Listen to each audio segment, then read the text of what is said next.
Hi, and welcome to How You Grow Your Business with Kevin Willett. As you can see, I got my friend Jennifer Yousem with us from I Heart EBITDA. Good morning, Jen. Welcome to the show. Thanks for having me. So, Jen, give us a little overview of your company before we jump in with this question. Yeah, I Heart EBITDA is a full service outsourced bookkeeping controller and fractional CFO advisory services firm for the mid market. So, Jen, I do have a financial background, but one of the things that makes me smile is when my financial friends are like, you need to review your statements every month. And you're like, okay, first, what are my statements and what am I looking for? Okay, I got my balance sheet, income statement, statement of cash flows. Yep, I got all three of them. What am I looking for? Excellent question. And the we've touched on this before, but looking at them consistently will help you get more familiar with them. But the kind of standard basic financial package is three statements: the P&L, profit and loss, also known as your income statement, balance sheet, and statement of cash flows. So we'll start with the income statement. Income statement is probably the easiest for people to understand. It's how much did I make? How much did it cost me? And what was left over at the end? And it's over a period of time, right? So usually people look at it in 1 month increments or 1 year increments, but it'll give you a sense of kind of, you know, how you did within a certain time frame. Yep. Balance sheet is a quick snapshot of kind of your business's overall value. Balance sheet has assets. I always call these the good guys, things that you own, things that you have, things that are owed to you. And then you've got the flip side, things you owe, money you owe to other people, whether that's bills that you need to pay or debt. And then what's left over is essentially the value of your company. Obviously, you want your assets, good guys, to be bigger than your liabilities. The balance sheet is a snapshot in time, whereas the income statement is a period of time. Yep. What ties them together, and what I think is the most kind of underrated statement, is statement of cash flows.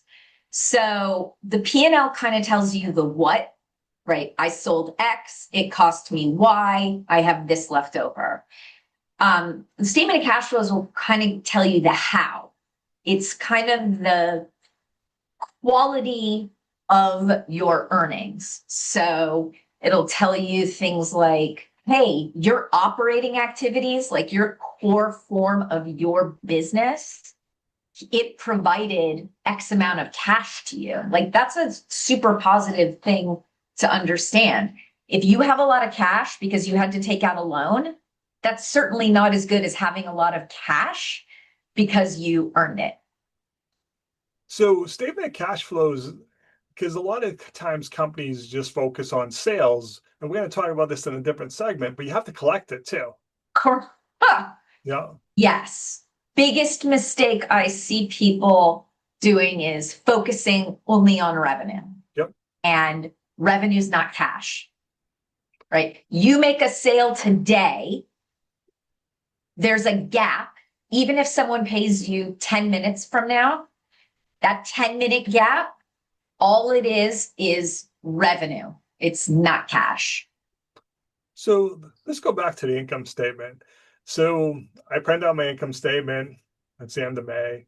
And now I compare it to April and say, okay, is it higher or lower? Do I compare it to May of last year? What do I compare it to? So great question. I always like to compare to prior years. I think Me too.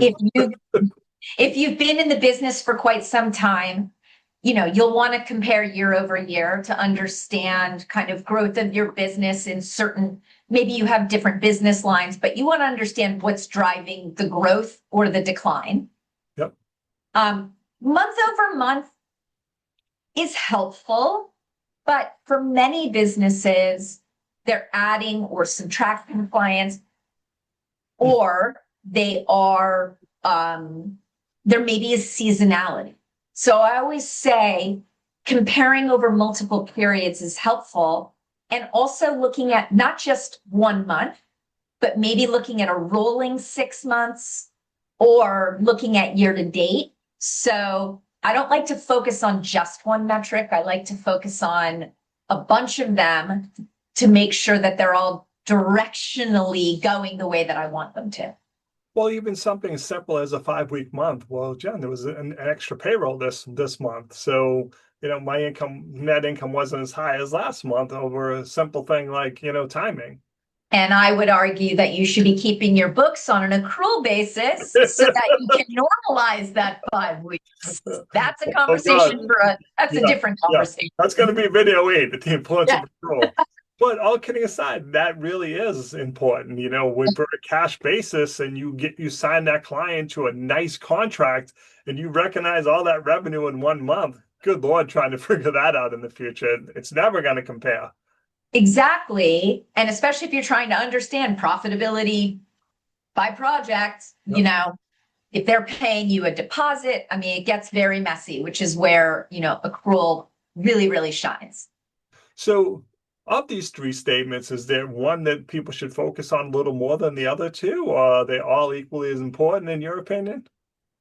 There, I mean, obviously the income statement is easiest to understand.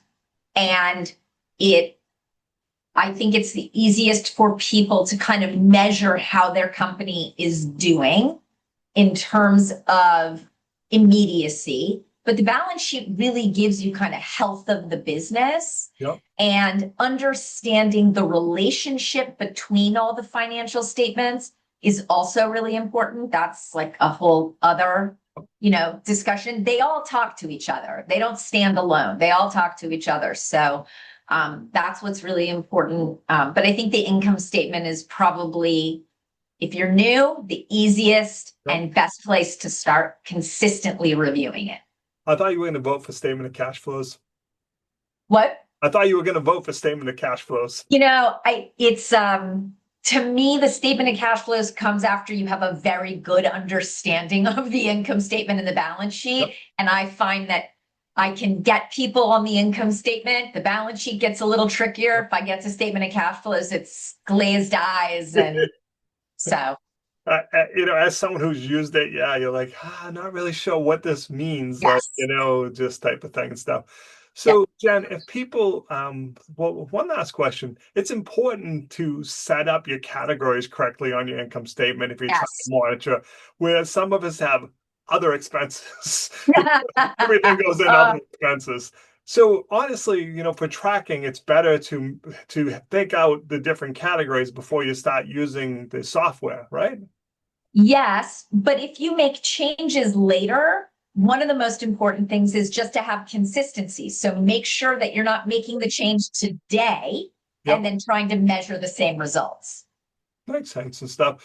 So, Jen, if people have trouble interpreting their financial statements, want help developing their chart of accounts and things like that, what's the best way to reach out to you? Check out our website, iheartebitda.com. Jen, I appreciate you taking a few minutes calling the show. And as always, thanks for being my friend. Thanks for having me.